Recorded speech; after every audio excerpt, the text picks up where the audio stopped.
에레미야 13장 12절에서 14절까지 말씀은 포도주 부대가 가득 찼다 이런 말씀입니다. 가죽 부대가 가득 찼다. 1절에 보면 그렇게 말씀하셨어요. 12절에 보면은 그러므로 너는 이 말로 그들에게 이르기를 이스라엘의 하나님 여호와의 말씀에 모든 가죽 부대가 포도주로 차리라 하셨다라. 그리하면 그들이 너한테 말하기를 가죽 부대가 포도주로 찰 줄을 우리가 어찌 알지 못하겠느냐, 다 알고 있다 그겁니다. 여기서 가죽 부대에 포도주가 가득 찬 것은 얼핏 생각하면 좋은 것으로 볼 수도 있습니다. 그러나 13절 말씀을 보면은 가죽 부대에 포도주가 가득 찬 것은 좋은 것이 아니었습니다. 13절에 너는 다시 그들에게 이르기를 여호와의 말씀에 보라, 내가 이 땅의 모든 주민과 다윗 왕위에 앉은 왕들과 제사장들과 선지자들과 예루살렘 모든 주민으로 잔뜩 취하게 하고 14절에는 또 그들로 피차 충돌하여 상하게 하되. 그래서 12절에 가죽 부대가 포도주로 가득 찼다만 생각하면은 좋은 것, 아주 풍부하고 넉넉하게 되었구나 그렇게 생각할 수도 있는데, 그런 뜻도 있지만은 가죽 부대는 사람을 뜻합니다. 사람 마음에 품고 있는 것. 그런데 포도주로 가득 찼다는 거예요. 그건 무엇을 뜻하느냐? 죄악을 말합니다. 사람 마음 속에 담을 수 있는 그 속에 죄악으로 가득 차 있다는 거예요. 그럼 또 죄악의 근원은 뭐냐? 욕심입니다. 욕심만 없으면 죄악이 일어나지를 않습니다. 자, 우리가 잘 아는 대로 야고보서 1장 15절에 뭐라고 하셨습니까? 욕심이 잉태한즉, 그러니까 욕심이 가득 찼다 그 말씀이에요. 잉태했다는 거는 가득 차고 보니까 뭐가 나오더라? 죄를 낳고. 그러면은 욕심이 없었으면은 죄가 나옵니까 안 나옵니까? 욕심이 없으면 죄가 안 나온다는 거예요. 죄가 또 점점 커져가지고 이제는 사망에 이른다 그겁니다. 그래서 여기 가죽 부대에는 사람, 욕심을 잉태한, 죄악을 잉태한 사람을 말하는 거예요. 그것이 가득 찼습니다. 그러니까 뭘로 연결이 되겠습니까? 죄악으로 연결이 됩니다. 그래서 가죽 부대의 포도주가 가득 찼다는 것은 곧 죄악을 뜻하고, 죄악의 근원은 무엇이라고요? 욕심입니다. 욕심. 우리가 잘 아는 대로 욕심에는 몇 가지가 있습니까? 3가지가 있습니다. 첫째는 물욕, 물질에 대한 욕심. 둘째는 정욕, 또 이성, 여러 가지 인간 관계의 욕심. 세 번째는 사욕, 명예, 영광, 권력, 자존심, 체면, 이거는 다 사욕에 속하는 거예요. 그러면 뭐 물질에 대한 욕심, 또 무엇에 대한 욕심이에요? 정에 대한 욕심. 인간 관계에 있어서 남녀 간에 또는 동성 간에 또는 인간의 친분 관계로. 자, 오늘날 우리나라에 일어나고 있는 이 안타까운 현실, 그것도 이 3가지가 합쳐져 있는 거예요.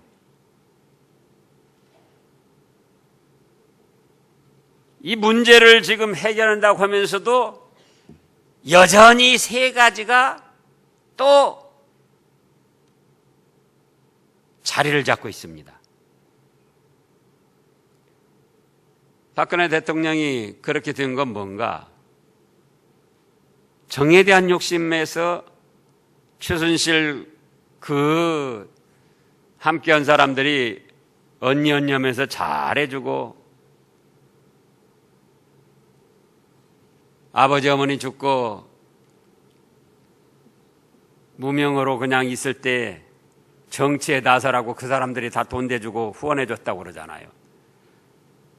그러니까 그런 고마운 사람들이 어디가 있냐 그거예요. 거기에는 이제 또 종교적인 샤머니즘 마치 무당에게 홀리듯 그렇게 홀린 것도 있죠. 악령에게 홀린 것도 있죠. 그러나 그걸 오늘 말씀에서 살펴보면은 그거는 정에 대한 욕심이었다. 그런가 하면은 또 권력, 사욕이 있었어, 사욕. 자기는 돈 1원 한 푼 안 받았다고 그러지만은 돈이 아니고 지금도 보면은 여전히 망가져 가면서도 끝까지 자기의 권력을 행사하고 놓지 않고자 하는 거예요.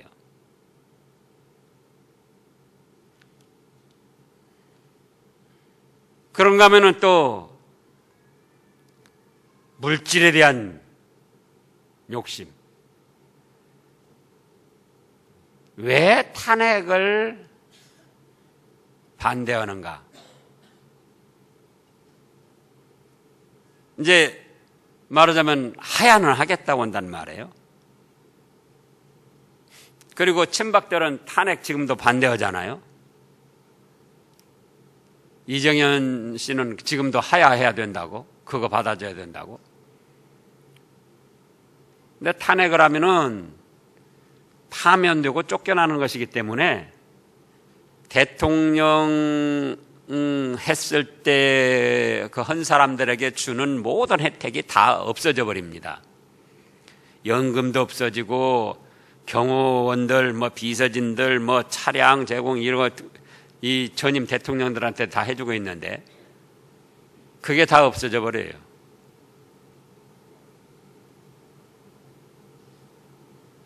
물질도 한 달이면 한 2, 3천만 원씩. 그러니까는 지금 이 사건도 보면은 다 물질, 정욕, 또 사욕. 그런데 이걸 해결한다고 나선 사람들도 가만히 보니까 다 자기들은 깨끗한 척 하는데 옆에서 보니까 다 그거예요. 문재인 씨가 지금 뭐라고 한다고 합니까? 탄핵하고 나면은 국회에서 탄핵 통과되면은 박근혜 대통령 물러나야 된다는 거예요. 그럼 법적으로 보면은 탄핵을 하면은 대통령직 정지가 되는 거예요. 정지가. 그래가지고 헌법재판소에서 탄핵을 받아주면은 그때 이제 완전히 사임을 하고 끝나는 것이고 쫓겨나고 끝나는 것이고 탄핵이 헌법재판소에서 가결되기 전까지는 대통령직은 있는데 정지가 되어 있는 거예요. 그러면 노무현 대통령 같은 경우 탄핵됐다가 헌법재판소에서 다시 거부가 됐어요. 그래가지고 대통령을 다시 했잖아요. 그래서 이제 법적으로 보면 그런 절차가 있는데 문재인 씨는 뭐라고 하는 거니 탄핵 국회에서 통과만 되면은 바로 대통령 그만둬야 된다는 거예요. 그러니까 이제 새누리당에서 이정현 씨랑 그러잖아요. 권력에 지금 사로잡혀가지고 헌법 초법적인 말을 한다고. 그런 사람들도 그런 말을 할 만해요. 박근혜 대통령 그랬다고 뭐라고 하면서 자기도 여전히 자기가 지금 현재 대통령 선거를 빨리 하면은 유리하게 생겼으니까 빨리 대통령 끝내고 자기가 나서서 하겠다는 거예요. 또 다른 사람들은 다른 사람들 대로. 그러면은 우리는 어떤가 그거예요. 우리도 가만히 보면은 물질, 그래도 좀 몇백억이 된다든지 그거 가지고 서로 다투고 그러면 괜찮은데, 꾀죄죄하니 명절 때 모여가지고 참기름 누구 2병 주고 또 1병 줬다고, 그 참기름 1병 얼마나 된다고. 그것 때문에 또 가정 불화 일으키고 뭐 이제는 내가 가네 안 가네. 직장에서도 그렇습니다. 하여간 가족 간에도 그렇고 부부 간에도 몇 천억이나 놓고 다투든지 싸우든지, 뭐 몇만 원 갖고 부부 간에도 다투는 거예요. 뭐 추접 실어서 나도 내가 나가서 돈 벌어서 써야겠네.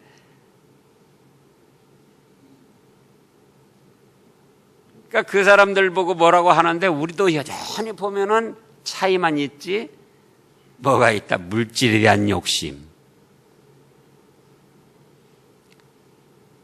조그만 소리도 안 들으려고 그래요. 우리가 그만큼 완전합니까? 저도 생각을 해보는 거예요. 내가 그만큼 완전한가? 완전하다고 하면은 그거는 그야말로 교만이 싹난 것이고, 자기도 여전히 불완전하고 허점투성이면서도 조그만 소리도 안 들으려고 그래요. 저도 저 자신에 대해서 그런 걸 많이 생각합니다. 그게 뭡니까? 명예, 영광, 자존심, 사욕이에요. 권력에 대한, 자기 자리에 대한, 자기 위치에 대한. 또 정욕, 인간 관계에 있어서 자기만이 인기를 누리고 자기만이 알아주면 좋겠고 자기만이 높아지면 좋겠고 대우받으면 좋겠고,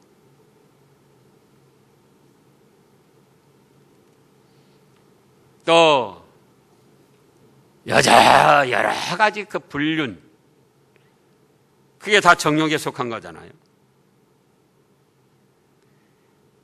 그래서 모든 가족 부대가 가득 찼는데 좋은 것이 아니고 13절에 보니까 그러면 그걸로 잔뜩 취하게 만든다는 거예요. 너는 다시 그들에게 이르기를 여호와의 말씀에 보라, 내가 이 땅의 모든 주민과 다윗의 왕위에 앉은 왕들과 제사장들과 선지자들과 예루살렘 모든 주민으로 어떻게 한다고 그랬습니까? 잔뜩 취하게 하고, 일반 백성에서부터 왕들, 제사장들, 선지자들, 지도자들을 비롯해서 모든 주민들, 서민에 이르기까지 다 각자 나름대로 가족 부대를 가지고 그 가족 부대를 죄악과 욕심으로 채워나간다는 거예요. 그래가지고 그거를 취하다가 취한다는 거예요. 그거에 사로잡히고 노예가 돼간다는 거예요.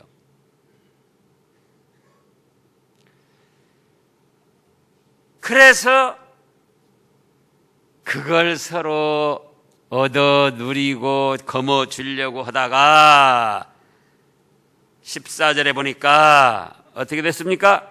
피차충돌하여 상하게 된다, 그겁니다.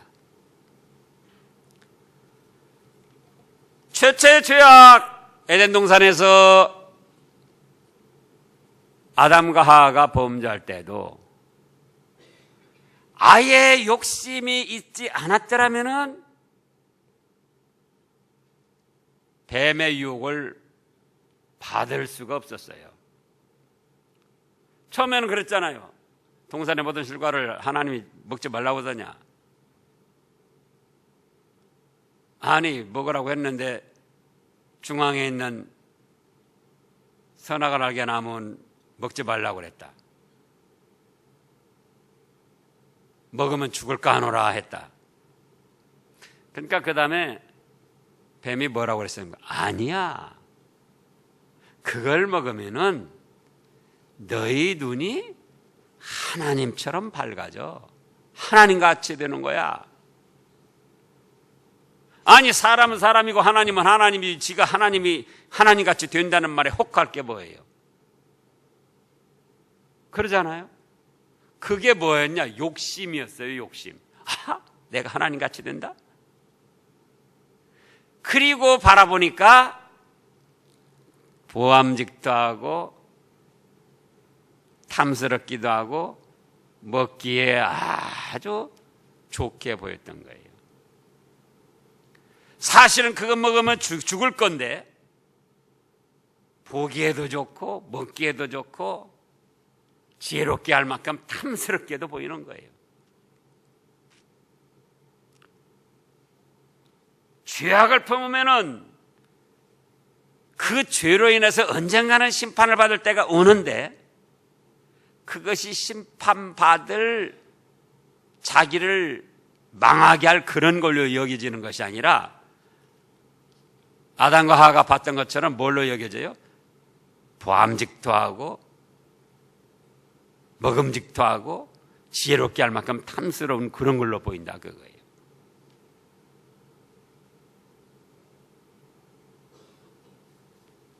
또 오늘날 우리도 그렇다 그럽니다. 우리도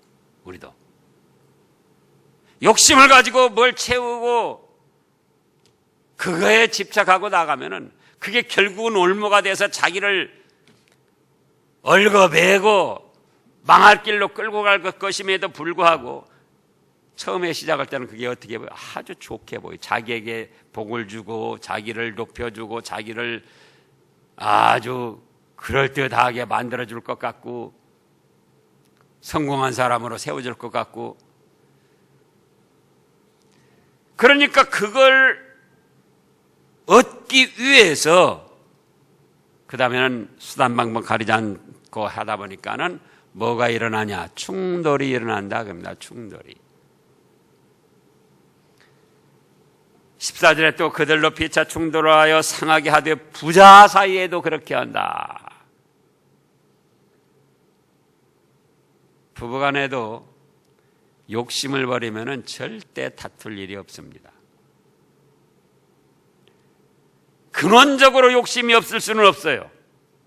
그러나 다툴 만한, 충돌할 만한 위치에서 어떤 한쪽이 욕심을 버리면은 그 충돌은 안 일어나는 거예요. 뭐에 대한 욕심이요? 물질에 대한 욕심, 또 자기 명예, 자존심, 체면, 권력에 대한 욕심, 또 정의에 대한 욕심. 근데 마귀가 또 그렇게도 만들지만 속아가지고는 그렇게 해야 자기가 더 돋보이고 잘 될 줄로 여긴다 그거예요. 지금 박근혜 대통령 같은 경우도 뭐 다 아시는 일이지만 영국 같은 데서도 나라를 위해서 박근혜가 대통령이 바로 그만둬야 된다. 먼 나라 영국에서도 그렇게 보는 거예요. 그런데 박근혜 대통령 뭐라고 합니까 지금? 탄핵하면은 끝까지 자기가 가겠다는 거예요. 헌법재판소에서 탄핵안으로 결정이 돼서 그때 끌려 내려질 때까지 가겠다는 거예요. 그럼 그동안 몇 개월이 걸릴지 지금 세계적인 것도 그렇고 우리나라 경제 상황 여러 가지로 안 좋은데 그럼 그렇게 해서 몇 달 끌고 가면 앞으로 계속 안 좋아질 건데, 나라를 위해서 결혼했다고 그런 말을 한 사람이 나라에 어떻게 되든 경제에 어떻게 되든 국민이야 불안에 떨든 분노하든 상관없이 자기는 끝까지 가겠다는 거예요. 그런데 우리에게도 또 그런 것이 있어요. 우리에게도 그냥 포기하고 버리면 되는 거예요. 그걸 안 버리고 붙잡고 있으면 자기에게 더 그게 유익이 될 줄 알고, 자기가 더 잘 될 줄 알고, 자기 명예 영광이 더 올라갈 줄 알고. 교회에서도 일어나는 여러 가지 시험 뭡니까? 그러잖아요. 교원들 간에도, 직분자들 간에도 충돌하고 다툼이 일어나는 원인이 뭐냐, 그거예요. 그거예요. 쥐꼬리만한 자기 자존심, 체면, 무슨 물질, 그 쥐꼬리만한 거. 또 사람들한테 자기 인기 누리고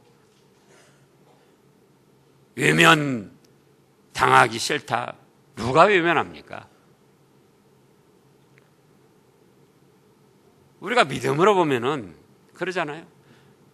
자, 따돌리는 사람이 하나님 앞에 잘못된 겁니까? 따돌림을 받는 사람이 잘못된 겁니까? 그런 일이 일어나서도 안 되지만은 설사 따돌림이 일어난다. 따돌림을 시키는 사람이 잘못된 겁니까? 따돌림을 별다른 일 없이 당하는 사람이 잘못된 겁니까? 예? 잘 모르겠어요? 그러면은, 자, 하나님이 그렇다면은, 하나님께서 따돌림을 시키는 사람에게 잘했다고 칭찬을 하시겠습니까? 별 다른 잘못도 없는데 따돌림을 당하는 사람에게 잘못됐다고 하겠습니까? 칭찬을 하겠습니까?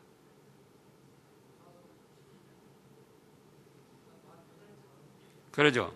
따돌림 시키는 사람을 하나님이 칭찬하겠느냐, 그거예요. 그럼 따돌림 당하는 입장에서는 어떻게 생각해야죠? 그런 일이 일어났다면. 따돌림을 당하는 사람 입장에서는 하나님 감사합니다. 제가 별다른 잘못도 없고 그런데 사람들이 감정이 그렇게 바로 되지 못하고 나를 따돌림하는데 제가 믿음으로 하나님은 알아주시지 하고 잘 감당을 하겠습니다. 그러면 그것이 하나님 앞에 여김을 받고 상을 받게 되는 거예요. 그러잖아요. 그게 화낼 일이냐 그거예요. 그게 부끄러운 일이냐 그겁니다.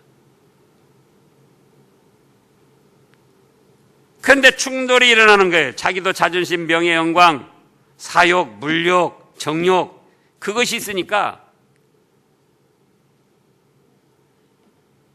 충돌을 일으키는 거예요. 가정에서도 그러고 교회에서도 그러고 직장에서도 그러고 동창회 가서도 그러고.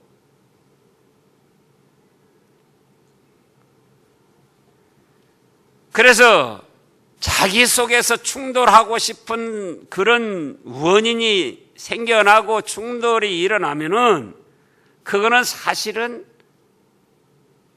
자기에게 욕심이 있다는 거예요. 자기에게. 또 충돌이 될 만한 자리에서 같이 충돌하는 거는 역시 그 사람도 또 욕심이 있다는 거예요. 잘하고 잘못한 거 떠나서예요, 이거는. 그러잖아요. 우리가 쉬운 얘기로 부부간에도 손뼉이 마주쳐야 소리가 난다고 그러면서 한쪽이 참으면 된다고 그러잖아요. 그러죠. 그러면 어떤 쪽이 참냐? 믿음 좋은 쪽. 믿음 좋은 쪽이 충돌을 피하려고 하는 것이고 믿음 좋은 쪽이 욕심을 내려놓는 것이고 명예, 영광, 자존심, 체면 하나님은 알아주시지. 그러니까 피차 충돌이 안 일어난다 그거예요. 그런데도 충돌을 일으키는 그 사람이 있다면 그 사람을 하나님이 책임져 주실 거라 그거예요. 그게 믿음이잖아요, 그게. 그러잖아요? 참으면 바보가 되는 게 아닙니다. 참으면 하나님이 알아주시는 거예요. 참으면 누가 알아주셔요? 하나님이 알아주시는 거예요. 부부간에도 다툼이 일어나려고 한다. 일어나려고까지는 할 수 있어요. 그러나 부부간에도 다툼이 일어나려고 하면은 그건 무엇 때문이냐? 다 그거예요. 물욕, 정욕, 사욕. 그 중에 한 가지 때문에 부부간에도 다툼이 일어나는 거예요. 이 부자지간에도 그런 다툼이 일어난다고 했습니다. 부자지간에도 왜 그런 다툼이 일어나느냐? 그거예요. 물욕, 정욕, 사욕. 그 중에 한 가지예요. 다 끼었든지 그 중에 한 가지. 아들에 대한, 딸들에 대한 과대망상. 내 아들만은, 내 딸만은 최고가 돼야 된다고 기대를 걸고 있는데 아들이 그만큼 못 맞춰주는 거예요. 그러니까 나무라고 또 뭐라고 하고, 또 자녀들 입장에서는 그런 부모가 말하는 것이라도 자기 또 체면 자존심이 상한다 그거예요. 마음이 상한다 그거예요. 그러니까 거기서 충돌이 일어나는 거예요.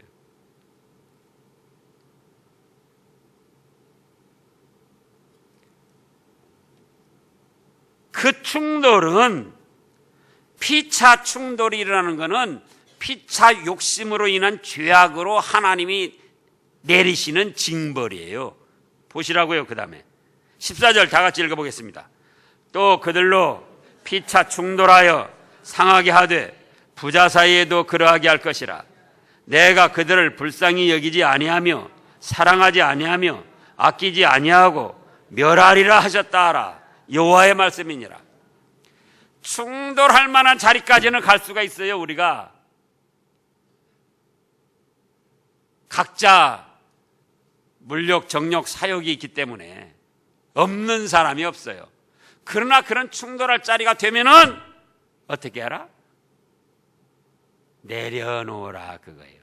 그러기 전에 자기가 욕심을 버리면 더 좋고, 그런 자리에서도 딱 진 것처럼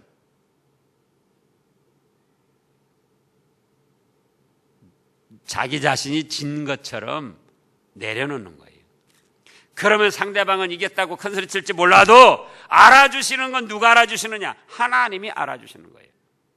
아, 너도 너 자신을 자존심 세울 수 있고 명예 영광 세울 수 있고 물질에 대한 욕심을 가질 수도 있고, 그런데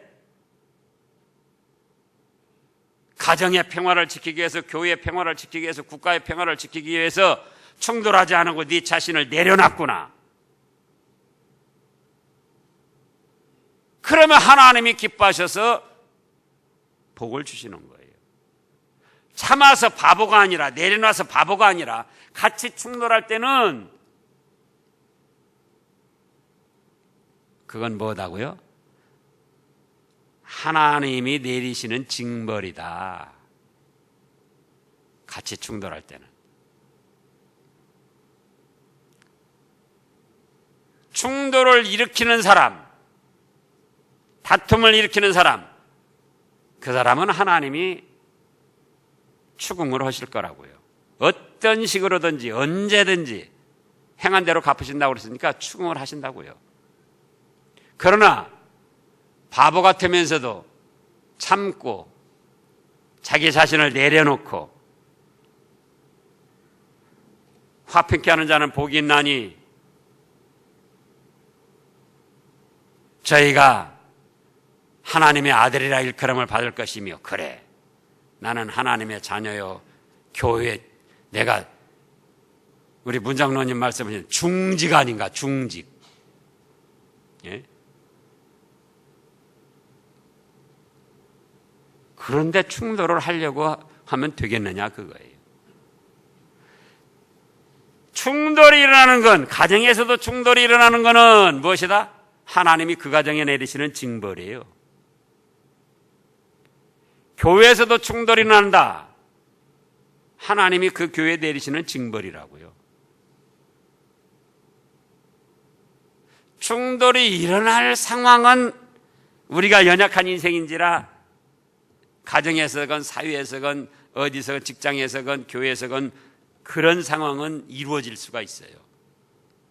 그러나 그 상황이 왔을 때 어떻게 해라?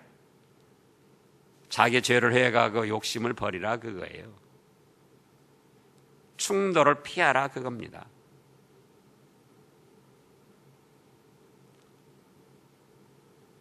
충돌하면 하나님이 내리시는 징벌이다. 그것만 아세요.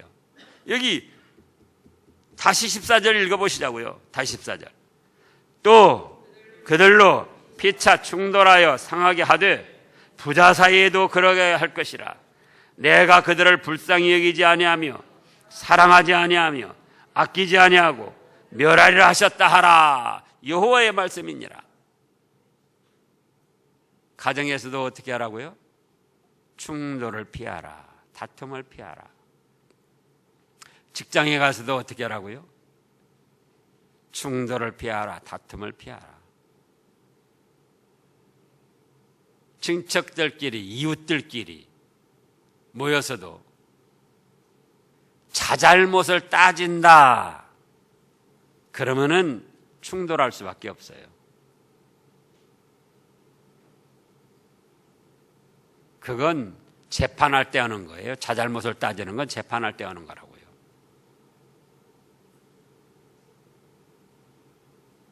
우리의 일상생활이나 신앙생활에서는 어떻게 하는가? 어떻게 해야 된다고요? 충돌을 피하는 거예요. 다툼을 피하는 거예요. 그럴 만한 자리까지는 시시때때로 우리가 만들어질 수 있어요. 그러나 정작 충돌하려고 하면은 충돌을 피하라 그거예요. 욕심을 내려놓으라 그거예요. 그러면 피할 수 있어요. 그러면 죄도 안 질 수가 있습니다. 자기가 좀 바보처럼 여겨지고 자기가 조금 억울하게도 당할 수도 있고 자기가 물질로도 좀 손해볼 수도 있는데 그거는 하나님이 알아주시고 갚아주신다 그 말씀입니다. 기도하겠습니다.